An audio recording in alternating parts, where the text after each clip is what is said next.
Welcome back to SnowRunner, guys, and today we are going to be having a look at one of the new trucks featured in the upcoming Phase 6 DLC. Now, the one we are going to be looking at here is obviously one of these ANK MK38s, but the one on the right is the one that we've had for a very long time that has the fixed 2-unit cargo bed. Whereas the one we're going to be looking at today, and the one that is coming with the Phase 6 DLC, is the ANK MK38 Civilian. Now, this truck has sort of been around in sort of the lore of SnowRunner for a long time, being that it was actually featured in one of the loading screens for one of the maps in the Alaska region, because it was towing, I believe, a heavy fuel trailer.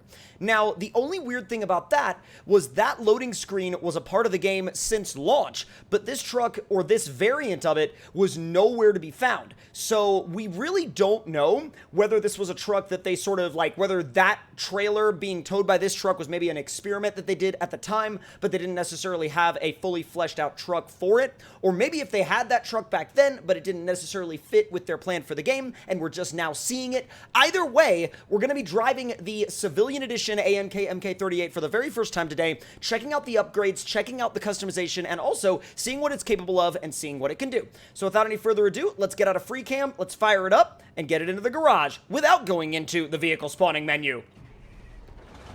And it's ready to go. Now, one thing I will say about the ANK MK38 is that it's always been one of my favorite default trucks in SnowRunner, one of my favorite vanilla trucks. And the reason for that was really because of the fact that it can do so many different things. It really can adapt to almost any situation you need it to adapt to. Now, it doesn't have the greatest fuel consumption, and it doesn't necessarily have the greatest balance. It does tend to be a little bit tippy, but if you can get past those two things, you'll be a lot better off in terms of using this vehicle on a day-to-day basis. So we're going to go with the max engine, the V12 M900. Now, gearbox-wise, we're going to want the fine-tune most likely, and then suspension-wise, we have active, stock, and raised. I'm going to run the active. That way, whenever we're towing a really heavy trailer, we can raise the truck to compensate for the weight. And tires-wise, we have now some highway tires that we can swap out onto this thing, as well as some all-terrains. The all-terrains are going to be a really good option, I think, especially for those of you that are running this thing in an environment where it's one of your only trucks and you need it to be really multi-surface. However, the tires that I would probably choose to run most of the time, aside from obviously the Tega tires, which you can run, will probably be one of these sets of chain tires, or potentially these, right, if I can actually get to them. Where did they go? Oh my god, there they are, the UOD2. Now, those are some of the best off-road tires in the game, and they do a really good job at keeping this thing planted on almost any surface. Now, obviously, we're going to go with the advanced medium winch, throwing the spare wheel onto the back, and then snorkel-wise, you have a couple of options, a tall front-facing and a tall flat cap, sorry. Really, you can't go wrong with either of these. I just prefer the look of the tall front-facing. Now, when it comes to the frame add-ons, you now obviously have some things that you can switch out, as opposed to the standard cargo bed that you had before. Now, that includes the van body, the fuel tank, which really weighs that active suspension down, saddle high and saddle low. We're going to go with saddle high this time because I feel like hauling semi-trailers is going to be one of the main focuses of this new civilian version of the MK38. Now, in the visual side of things, we have side thresholds and chrome cap with beacons, which I'll do the chrome cap with beacons and see how that does. And then in terms of bumpers, we have a heavy-duty bumper, we have a heavy-duty pipe bumper, we have a trapezium, a hinge, a single bar, and the stock one. Now, I actually really like the stock one because I feel like it complements the look of the truck really, really well. Now, granted, I also like the fact that there is a winch in the heavy-duty bumper, but I go back and forth on the heavy-duty bumper because it does really extend that approach angle out quite a bit. So I think I'm going to actually stick with the stock bumper for now. Now, you could do a caged beacon or try square beacons, small parking lights, which I'll definitely do, external horn, twin horn, beacons with fog lights, and roof fog lights. I'm going to do the twin horns and the roof fog lights. And then exhaust-wise, we have the wedge cap, the muzzle, and the heat shielded, as well as the stock exhaust. I prefer the muzzle exhaust on this truck. I think it looks really, really good. And then wheels-wise, I mean, that's one of those things that's completely up to your personal choice. I like MD rims too, personally. And then colors-wise, obviously, you have the standard camouflage, and then, of course, your selection of default colors. And then once you get down here to the bottom, you have a few different camo colors to choose from, like, for example, the snow and ice camo, kind of a jungle-ish camo right here, and then, of course, a desert camo, which you can go for as well. I do like the desert camo. I think it looks really good. The green is a little bit, like, weird. It's kind of wonky. I do like the blue, though. The blue looks really good, but I think I'm going to go with the desert this time around, and then interior-wise, I'm going to go with, let's say, I don't know, we'll do, hold on, there we go, we'll do dice. And then stickers, I'm not really going to mess with stickers right now because there's obviously a lot of stickers to go into. Real quick, let's check the hood ornaments, and let's see. Nothing that's necessarily super over the top here, although you could go with whichever one of those you desired. And then let's go ahead and leave the garage and see what this thing can do when you throw a full-on heavy trailer behind it.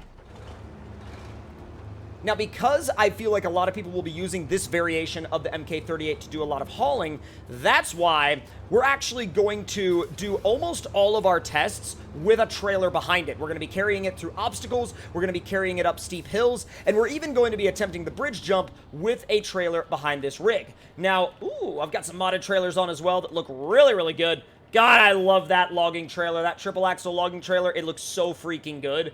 Dude, it's a saddle low as well. That's pretty wild. Now, let's go ahead and I want to throw probably a heavy fuel trailer behind this thing, kind of in the spirit of what I saw in the loading screen way back in the day. But I also feel, wait a minute, can you not throw that on from this particular menu? I guess not, but that's okay. You know why? Because we have our DevTools menu, and we can go into the garage, and it'll give us access to literally just about any trailer.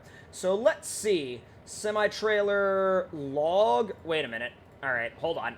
Almost there. Heavy oil tank. Yep, that's the one we're going for, and that's the one I remember, at least. Now, I could be completely wrong here, but, and somebody can correct me in the comment section down below if I am wrong, but I feel like in that particular loading screen from the Alaska region, I feel like this is the trailer that this truck was carrying. It might have been carrying the smaller one, but I don't know, maybe my brain made it up, but either way, this is the one that really seems to fit the personality of this truck, in my opinion.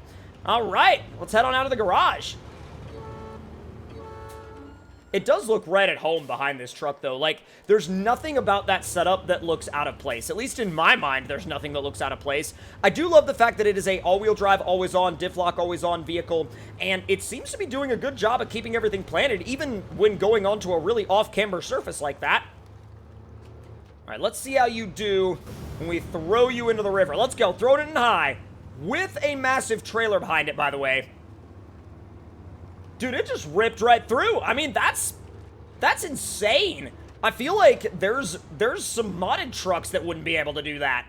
I mean, and this is just like a fully built vanilla truck. And by the way, I can't get over like how good it looks. I mean, doesn't it just look like it was supposed to be doing this kind of work to begin with? Like, it just looks like it was supposed to haul a trailer like that. At least, I don't know, like in my eyes, that right there is the look that I always wanted for the MK38 to begin with. So seeing it here and seeing it doing what it's doing is just absolutely like, oh, it's so good. Now, I don't think it'll be able to climb that hill, but I kind of want to try it anyway. Let's find out, shall we? Oh my god! I had to throw it back into automatic mode to get it to not, like, stall out, but, that's a default truck that just pulled a heavy semi-trailer up an almost 90-degree hill. Now, granted, I've gotten it completely beached now because, I mean, the trailer legs are stuck on the top of the hill, which I figured would happen, and I'm gonna need to just, like, call in a mod truck to kind of help rescue us, but that's fine. We'll use something very, very effective like Lime's 2017 L400, and we'll just attach a winch to the back. But holy crap, dude, that's so next level from what I would normally expect for any kind of default truck, really. Oh my god. It wasn't supposed to do that. It completely freaked everything out. Can you back up, or are you just, like, perpetually stuck here now? Oh god, I think we might be perpetually stuck here now, because this is getting a little over the top now. It's getting a little strange. We need some kind of counterweight down there. That guy's not going to have a long enough winch for this, unfortunately. I need something that's got a... Aha! Well, nah. Aha! That'll work. Yeah, that'll work. All it needs is the gigantic tires, and then we'll be good to go. Good grief. You wanted a flight? You got a flight out of that one. All right, come with me. We're gonna flip it over, but that's fine. We can fix it. Oh my god, land on your wheels. Oh my god. Oh, no! I was like, dude, please tell me you've got enough momentum to land on your wheels. That'd be so sick if it did. Wow, it's not even interested in, like, yeeting itself back onto its wheels from, like, a stop like that. There we go. Used the L400 as a way to get this thing to come back. Come on. All right, there we go. Now, if this thing hasn't already impressed the crap out of you, and consider the fact that it's already been through, like, multiple rollovers and it's still running fine, if this thing hasn't already impressed the crap out of you, I don't know what will, because it's just, like, rolling right through everything we throw at it. I mean, obviously, the trailer legs got in the way of it making it all the way up the hill, but if it wasn't for the trailer legs, it would have crested that hill no problem. It literally would have been fine. What about a run through the mud, huh? Let's see. Come on. I mean, in high range, it does start to get a little bit... Did I repair it? Oh, yeah, okay, I did. Yeah, the handbrake's not on. Wow, okay, so mud is definitely not this thing's favorite, especially with a big trailer. I expected it to do a little bit better in the mud than that, but this definitely means that anytime you're hauling heavy cargo with this truck specifically through any of the new maps in Maine while you're playing Phase 6, you're going to have a rough time anytime any of the deep mud comes up, because there's a lot of it. I'm going to go ahead and warn you guys about that right now. There's a lot of that new, of that really deep mud, and if you haven't actually seen any of our playthrough episodes of the new Maine region yet, make sure you head over to the channel to check them out. Now, let's make our way a little bit closer to the edge of this mud, because this thing has already told me that I really don't want to take it into the deeper stuff, because I feel like if I took it into the deeper stuff, it would be even more upset with me, and I'd really rather not make it upset with me.